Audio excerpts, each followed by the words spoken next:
Aisha McClellan. I'm Aisha McClellan. I'm the Cervical Cancer Coordinator at SHARE. Before the presentation begins, I'd like to tell you a little bit about SHARE. SHARE is a national nonprofit that supports, educates, and empowers anyone who's been diagnosed with breast or gynecologic cancers and provides outreach to the general public about signs and symptoms because no one should have to face breast, ovarian, uterine, cervical, or metastatic breast cancer alone. For more information about upcoming webinars, support groups, and our helplines, please visit our website at sharecancersupport.org. All participants will be muted during the presentation. Once Dennis finishes presenting, we'll begin the Q&A discussion. Feel free to ask any questions through the Q&A section at the bottom of your screen. Remember that Dennis cannot give specific medical advice, so please keep your questions general in nature. We also have closed captioning available. You can enable this feature by clicking the live transcript button at the bottom of the screen and selecting the subtitle option. This webinar is being recorded and will be available on the SHARE website soon. Before we begin, I would like to start with two quick poll questions for our audience.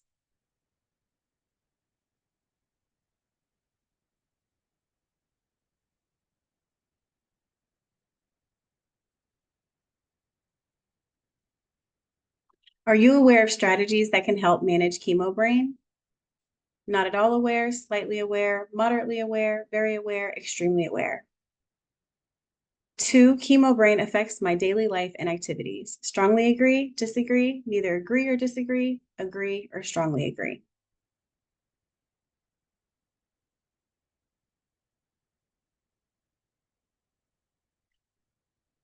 Okay, so it looks like the majority of you are slightly aware, and some, well, pretty close, not at all aware. And in terms of Chemobrain affecting your daily life and activities, it looks like the large majority say yes, it does affect their daily life and activities. Now I'd like to hand it over to today's speaker to introduce himself. You're on mute. Hey guys, my name is Dennis. I really appreciate you guys having me here, and I'm hoping that this presentation is going to be very helpful for you. I work at a major cancer center in Southern California, and for this particular topic, I actually do treat a lot of patients on the outpatient side who come in with complaints of Chemobrain. Their doctors refer me to them, and yeah, I've been working with these types of patients for the last several years. And just helping them manage these symptoms, reduce these symptoms, and ultimately help them accomplish their goals. So I'll go ahead and begin my presentation.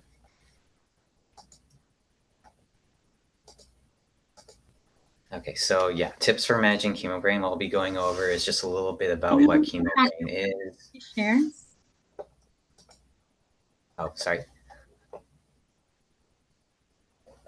Just to double check out, does everyone see the presentation? No. Okay.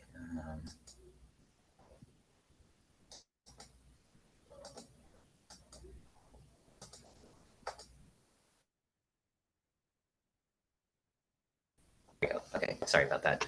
Okay, so just to go over again, yeah, I'll be going over just what Chemobrain is, what the impacts entail, some strategies to manage Chemobrain, and just the kind of approaches to hopefully help you better live your life with it.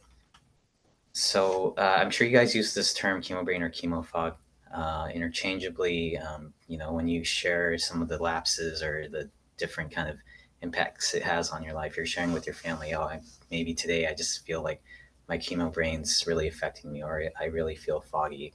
But one thing I really want to emphasize is that it's not just a symptom, it's actually a real clinical symptom. And this is something that we as medical professionals are aware of as a side effect of cancer chemotherapy treatment. This is something that you can definitely bring up with your doctor. Many patients here at the hospital I work at bring up these side effects to their doctors, and their doctors guide them in terms of explaining to them what it is and how to address it, which is what I mentioned earlier, that they make a referral to an occupational therapist or someone else who can provide the support for addressing this issue. Within the medical field, we refer to this as chemotherapy-induced cognitive impairment or cancer-related cognitive impairment. And we mention those two things because these effects may actually present themselves even before someone's diagnosed, where the cancer itself can have an impact on a person's brain function and how they function in daily life. And then, of course, when treatment is introduced, there's a higher risk of experiencing these symptoms.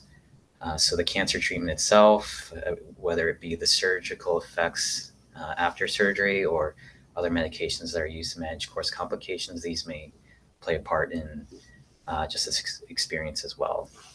So I do want to emphasize that this is a growing need as more and more people survive cancer, live longer with cancer.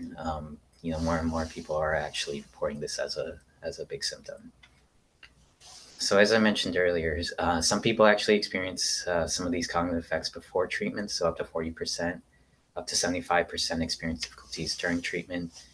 And some of you who may actually be have completed treatment, some people, or actually a lot of people report these symptoms persist for months or years after treatment. So yeah, I know many of you are coming in with a background of breast cancer, but this does affect every type of cancer. So as far as causes, I won't go too deeply into this, but what I can generally say is that we don't fully understand why this happens, as there isn't any one particular mechanism or one pinpointed answer. We do know that there's a constellation of symptoms that do impact how well your brain functions as you're, again, going through treatment. So some of, unfortunately, when you introduce your body to chemotherapy, it can really impact how the brain functions in terms of how well brain cells work, how well they regenerate, how well they function in terms of their structure. And even the cancer itself can cause things like body inflammation or reduced oxygenation, either due to anemia or reduced blood flow. And especially in, as I said, with the background of breast cancer, the endocrine therapy treatment, the changes in hormone can have a huge impact in terms of how well the brain works. Other factors we consider would be things like age, genetics. But the two things I really do want to go over today are the impact of depression and anxiety, as well as the different lifestyle factors that are impacted by cancer and chemotherapy.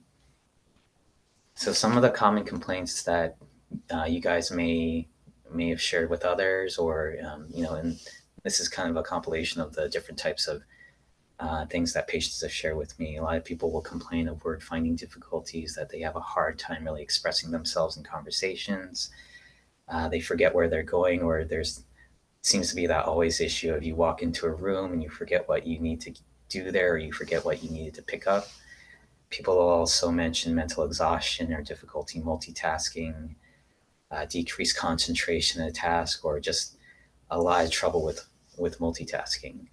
And I do want to emphasize a lot of patients do really share with me the impact it has on their identity, that it really has a severe impact on their confidence, feeling less confident in being able to do things at work or being able to uphold roles with their family. And I really understand that this is something that when you don't feel like the way you used to, it just affects every part of your being. And there's a sense of guilt, anger, and frustration that I really try to help patients understand, this is a really hard thing to go through, and we understand it's not easy. So as far as the different types of skills that are impacted, just to be more specific, things like the ability to attend or concentrate on a task, verbal memory. If someone says something to you and you're trying to remember, it just ends up being a lot harder for some reason to just really take it in. Visual memory, when you're reading something, it's harder to process what you're reading, or harder to remember later on what you read. Visual spatial, for example, managing directions or managing procedures. So those are the kind of basic skills that are impacted. But what I want to say is that what's not impacted are things like old memories. So this is nothing like amnesia. A lot of people will ask me if this is something concerning for stroke or Alzheimer's or dementia. What I can safely tell them is that these things are actually two very different processes. So it's not anything to do with dementia. It's not anything to do with Alzheimer's. It's its own particular syndrome. And I try to alleviate people's concerns or worries that this is something that would turn into something worse. So how do we address Chemobrain? These are the four kind of major areas, and I always encourage patients to really take on different aspects of these areas when I'm helping them with their sessions. So the first factor would be brain training, and I know a lot of people will intuitively or naturally think if you train your brain enough, the skills will come back. But what I do want to say is there is some mixed evidence with that. So while brain exercises may help your brain be active, it doesn't necessarily translate into real life skills. Unfortunately, the brain doesn't work the same way as a muscle. If you were to go to the gym and you were to work out that muscle will get stronger. But the brain is actually quite more complex, does a lot more different things.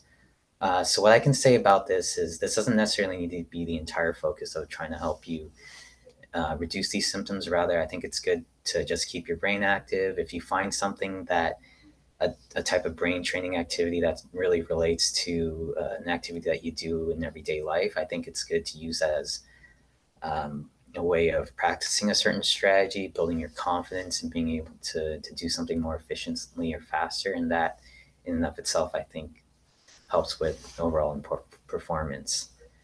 The next three approaches are what I actually do most with my patients. So I help them learn compensatory strategies such as learning how to use or implement calendars, alarms, and reminders so that way they don't have to completely rely on their brain. And while that may seem like a simple solution, it's actually the way you use it and how you use it and how consistently you use it that ultimately leads to better results. I also tell them to create a supportive environment around them to be able to tell their family members or people who work around them the kind of struggles that they have. So that way people are aware and they can actually support a much more better environment for them to work in. Uh, Lifestyle management. There are actually a lot of healthy habits that support good brain health. And it's actually those things that have a much more direct impact on the brain. So some of those areas could be helping a person manage fatigue, helping them manage their pain. And a big part would be helping manage stress to really reduce the anxiety that comes with Chemobrain. And ultimately, I help people find different ways to still accomplish their goals. You know, a lot of people will tell me this feels like a new normal, but that doesn't necessarily mean that people can't adapt. So, as long as we have a clear goal in mind and we learn a different way to ultimately accomplish that goal, it may not be the same as what it used to be, but at the end of the day, if they feel like they're still doing what they want to do just in a different way, that still leads to better quality of life. So I'll be going over first with lifestyle management. So the main point of this slide is there's a lot of different things that actually contribute to Chemobrain. It's a combination of these effects. So when I ask a patient kind of what's going on in their lives, I key in on these specific areas because if any of these areas can actually be improved, you'll see direct uh, beneficial effects towards how well the brain functions, how well the brain feels. So, for example, some of the focal areas I tell people is, you know, if you're feeling very inactive, I always encourage patients to start exercising more. And I really want to highlight exercise as one of the main things that they can do because a lot of people ask me, is there some sort of magic pill or magic procedure that can actually help reverse Chemobrain? Unfortunately, there isn't. But of all the research that we've looked at, exercise actually has one of the most beneficial effects. I understand, especially with cancer treatment and the cancer itself, people may feel really inactive. They're not doing the things that they would normally do to get up, move around, or exercise. But starting to increase your level of exercise and be able to be more active, that actually has a lot of benefits towards the brain. So I'll kind of go over that a little bit more in depth in our next slide. But as you can see, these are a lot of different types of helpful solutions or strategies that people can implement in their lives to ultimately reduce the symptom burden of their cancer. So, for example, as I mentioned, exercise. I think it's a good goal, like I said, just to start being more active. One of the best benefits with exercise is that it reduces fatigue. So imagine with the fatigue you have right now, if it gets better, if you're able to have more energy to do things, that goes a long ways in being better able to focus or better able to remember. And in fact, exercise has a lot of direct physical benefits, such as improving circulation or uh, managing mood. And things like sleep hygiene, getting more consistent sleep routines so that way you have better rest, so that way your brain has better rest. So I always encourage patients, try to reduce the level of activity, have a wind down process before they go to sleep, try to avoid looking at their phones or looking at screens so that way their brain doesn't think that it's still light outside, and protecting their sleep environment so that way sleep is the place where they sleep rather than doing a bunch of other things that would keep their mind active. Managing mood, that's one of the biggest things I help with patients. And I understand when someone's anxious, someone's really distracted by the stresses in their life, that's already a big piece of the pie that takes up their attention span. So what I tell people is that before, they embark on any type of goal, I think it's really important for them to address any of those major stressors that cause impacted things like anxiety or depression. So I tell them, doing things like having a consistent routine of deep breathing, meditation, doing journaling to take any scattered thoughts and putting it down on paper so that way it doesn't have as much control over you.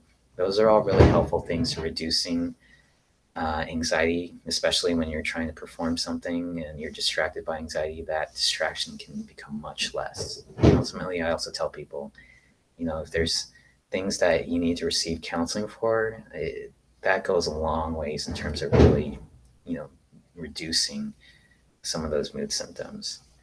Lifestyle balance. So one thing I want to say for the next slide would be, I understand a lot of people, um, their their lives just revolve around their cancer and having to go to healthcare appointments. I think it's good to kind of take a look and see, why don't we see how we can balance lifestyle better? Why don't we have enough leisure, enough rest time, so that way your life isn't just completely controlled by your cancer. So I show this patient, showing my patients this little circle here, and we work on ways to making sure that there's a much better balance, and that ultimately leads to a better mood and a lot better rest for being able to manage everyday activities. So the other thing that is really helpful for patients is really helping them understand how their memory works, how ultimately attention leads into memory, which leads into being able to manage their daily functions. So this is a cognitive hierarchy, which once patients are better able to understand, they're more aware of why their lapses occur, why they forget things. So, for example, if you're already feeling very fatigued by, having a long day or just by the side effects of treatment, you're already functioning at a much lower level. How can you expect to pay attention to something, to be able to multitask and ultimately remember something from what you're paying attention to if you're already very tired? So like I said, exercise is really important to be able to better manage that fatigue, but also being able to control your environment and know if you're about to embark on a specific activity, maybe it's better to do it when you have a lot more energy. Maybe it's better to do it when you have better sleep or you've been able to rest before really taxing yourself. So as you can see with these slides, there's a lot of different types of things that go into forming a memory. How long can you sustain your attention for? If you feel like you have a short attention span, maybe it's best to kind of, again, pace yourself, take a break, ask for clarification before you um, zone out or start daydreaming, or again, you feel the distraction of anxiety. I think it's really good to be much more in control of, a conversation with a doctor or a conversation with a family member by telling them, hey, I don't have the best attention right now. Maybe we should slow things down. And if that helps and ultimately allows you to tend to that information, then you can take that information, store it into your short term memory much more effectively, create a much more organized memory so that way it can actually stick much better into your long term memory. So I just want to go over that briefly. But just for the sake of time, I'll go over some more different types of strategies that are helpful.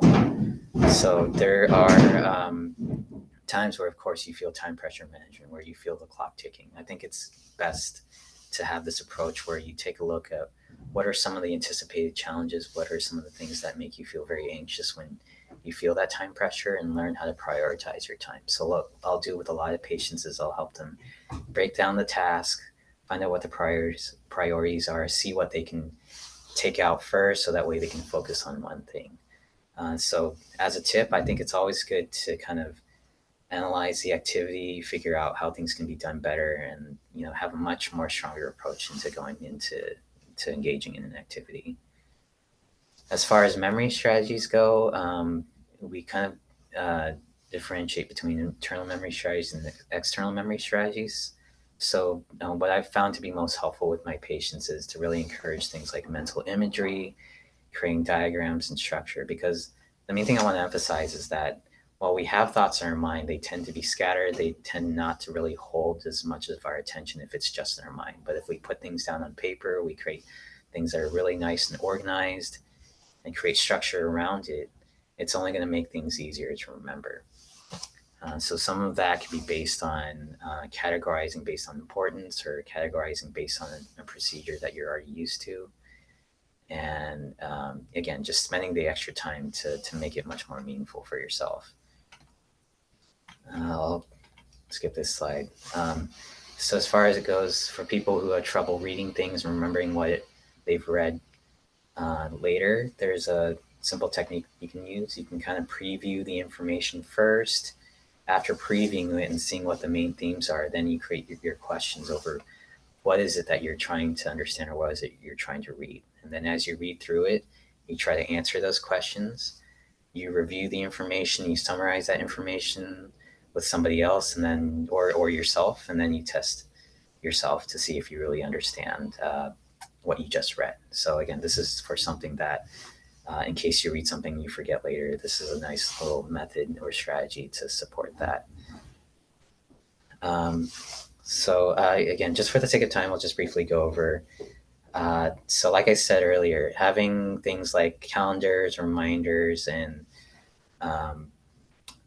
journals are very helpful. But what I always work with in terms of patients is having them develop a very consistent routine where they use it very effectively. So being consistent with when you set those reminders, being consistent with the information that you write down. So that way, it's a lot more efficient towards helping you remember things that are important. So I'll just focus on the questions now for the sake of time. But in case anyone needs any more resources, again, if you guys feel like you're dealing or struggling with this a lot, you can actually just bring this up with your doctor. And what they may actually do is they'll may refer you to a neurologist or a neuropsychologist, who can then eventually or directly refer you to an occupational therapist or a speech therapist who can provide weekly sessions to address these issues. In case anyone's interested in brain training programs, there's two that I've found to be very helpful. I'm not necessarily promoting these, but if you are interested, these are ones that I've found to be very relevant to everyday activities.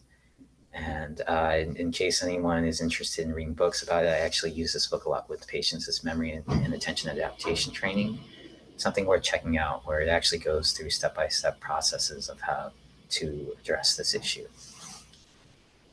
Okay, so I'll go ahead and take questions now.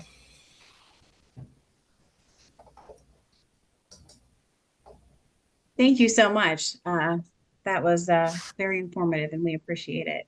We're going to start the Q&A. You can still submit questions at the Q&A section at the bottom of the screen. We will try to get through all of the submitted questions, but we may not be able to due to time constraints. So question 1, how do you communicate you have Chemobrain at work? So yeah, this is something where you can explain to an employer that, due to your treatment, due to the cancer itself, there are a lot of symptoms. It has a really big symptom burden, and this impacts, any specific task that you do at work. It is something where you can actually get a work accommodation for, because like I said, it is recognized in the medical community as something that is a pretty serious side effect. So I know it's hard for other people to understand, but if you bring it up with your doctor and they are able to write an academic accommodation and specify why, that might be really helpful to, or work accommodation, not necessarily academic accommodation, but that might actually be really helpful towards helping explain to them how serious this is. Okay. How long does Chemobrain last after completing treatment? So I know that's um, an important question to ask, and really it's different for everybody. Uh, so I can't really necessarily give you a pinpoint answer, but it can last for a while depending on you know um, how much treatment you've gotten. Again, we looked at the risk factors of things like age, other symptoms that you're dealing with. So uh, again, I can't really give a clear answer, but if you're still feeling like it's lasting for a long time, it can last for quite a bit of time. Again, for like I said, 60% of patients. I see. Are there any specific types of chemo that have more of a negative impact on cognitive function?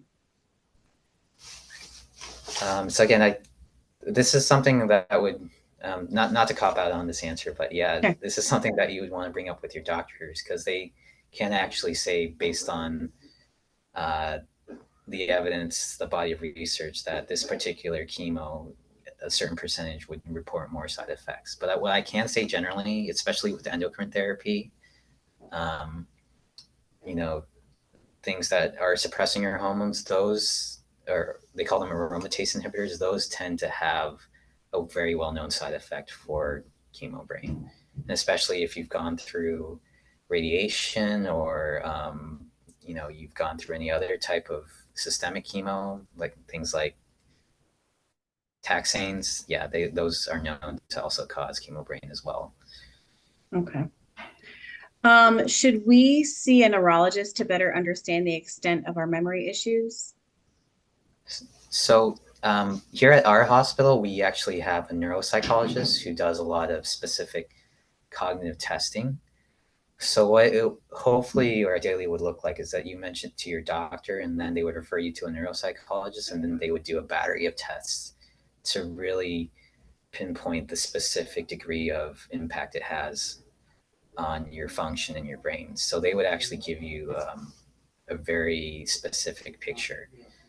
So I would say, yeah, bring it up with your doctor so that way they can refer you to a professional who can test you for it. Okay. Let's see. How do you differentiate between chemo brain, old age, and the beginning of dementia?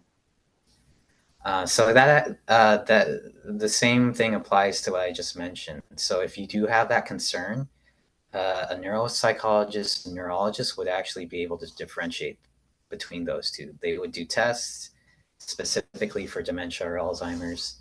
They would again do a battery of cognitive tests, and then they can, based on that data, tell you whether dementia is actually something that you should be concerned about. But there are many cases where I've had where they say no, it's just Chemobrain, and there are no other indications for things like dementia or Alzheimer's. I see. Try to breeze through a couple more. Are there any methods available to protect the brain during treatment? So yeah, that's a good question, and that's something I actually tell a lot of my patients who I see before they're actually going to go through a lot of chemo or procedure. Same thing.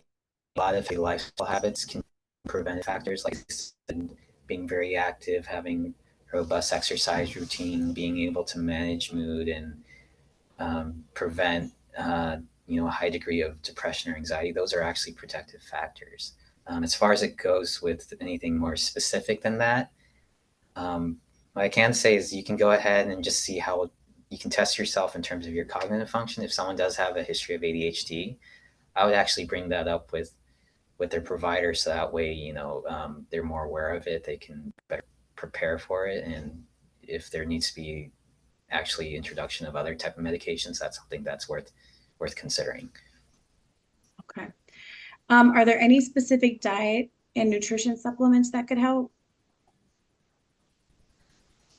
So I can't give specific recommendations. I would just say if you're struggling to eat, I think it's really good to see a dietitian who can help you develop a plan to have a more balanced diet throughout your day. I know a lot of patients I work with, they actually struggle to eat. They're not eating enough or they're not drinking enough because of whether it be nausea or they just don't have any appetite. So if that's something that impacts you, I really encourage You know, developing routines that where you're able to have more healthy eating habits, more consistent habits. And again, if you want specific recommendations, a dietitian will actually tell you more specifically the nutrients that you need to eat. But in general, people will always say it's better to have a balanced, healthy diet than one that's not as healthy. Right. Well, thank you, Dennis, for an informative program, and thank you to all of you for participating and submitting questions. Before we wrap up, I'd like to ask our audience one more poll question. Are you aware of strategies that can help manage Chemobrain? Not at all aware, slightly aware, moderately aware, very aware, extremely aware.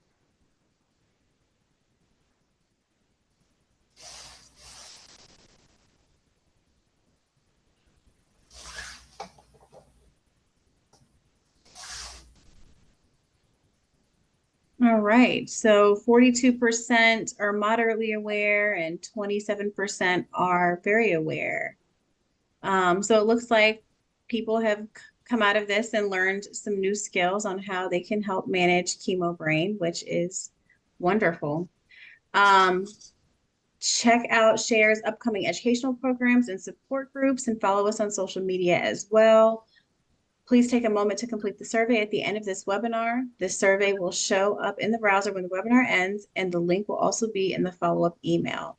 All surveys are anonymous. This concludes the webinar. Thank you again, Dennis. Thank you And bye, guys. everyone.